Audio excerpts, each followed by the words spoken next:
മത്സ്യത്തൊഴിലാളികളെ സാമ്പത്തികമായി പിഴിഞ്ഞ സംസ്ഥാന സർക്കാർ അംശാദായവും വള്ളങ്ങളുടെ ലൈസൻസ് ഫീസും 3 ഇരട്ടിയിലധികമാണ് വർദ്ധിപ്പിച്ചത്. എന്നാൽ ഇതിന് ആനുപാതികമായി ആനുകൂല്യങ്ങൾ വർദ്ധിപ്പിച്ചിട്ടില്ല. പെൻഷൻ മുടങ്ങിയിട്ടും മാസങ്ങൾ പിന്നിട്ടു. തൊഴിലാളികളുടെ അംശാദായം 100-ൽ നിന്ന് 300 രൂപയായാണ് വർദ്ധിപ്പിച്ചത്. അനുബന്ധ തൊഴിലാളികളുടെ പ്രതിമാസ വിഹിതം 240-ൽ നിന്ന് 600 രൂപയായും വർദ്ധിപ്പിച്ചു. വള്ളങ്ങളുടെ പ്രതിമാസ ലൈസൻസ് ഫീസുകളും വർദ്ധിപ്പിച്ചിട്ടുണ്ട്. മോട്ടോർ ഘടിപ്പിച്ച വള്ളങ്ങളുടെ പ്രതിമാസ ഫീസ് 300 രൂപ മുതൽ 1500 രൂപ വരെയായി ഉയർത്തി. മോട്ടോർ ഘടിപ്പിക്കാത്ത പരമ്പരാഗത വള്ളങ്ങൾക്ക് 15 മുതൽ 65 രൂപ വരെയാണ് ഫീസ് നിരക്ക്. പല യാനങ്ങളുടെയും ലൈസൻസ് ഫീസിൽ 3 ഇരട്ടി വർധനമാണ് ഉണ്ടായിട്ടുള്ളത്. ചെറിയ വള്ളങ്ങളുടെ ഫീസ് 420 രൂപയിൽ നിന്ന് 1080 രൂപയായി വർദ്ധിപ്പിച്ചെന്ന് തൊഴിലാളികൾ പറയുന്നു.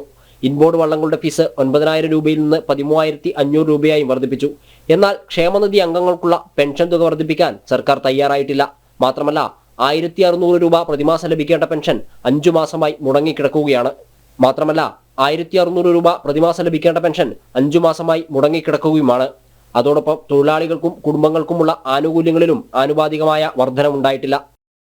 മത്സ്യബന്ധന മേഖല നിരവധി ലോണും മറ്റു കാര്യങ്ങളെടുത്ത് മത്സ്യത്തൊഴിലാളികൾ മത്സ്യബന്ധന യാനങ്ങൾ ഉപയോഗിച്ച് പണിക്ക് പോയി കഴിഞ്ഞാൽ ഇന്നത്തെ മണ്ണെണ്ണ വിലവർധനവും അതുപോലെ തന്നെ ഡീസൽ സബ്സിഡി ഇല്ലാത്ത സാഹചര്യത്തിൽ വളരെ കഷ്ടപ്പെട്ടുകൊണ്ട് ദൈനംദിന ജീവിതത്തിൽ പോലും ബുദ്ധിമുട്ടുന്ന സാഹചര്യത്തിലാണ് സർക്കാർ മത്സ്യത്തൊഴിലാളികൾ മൂലം ഇടുത്തി പോലെ നിരവധി നിയമങ്ങൾ അടിച്ചേൽപ്പിക്കുന്നത്.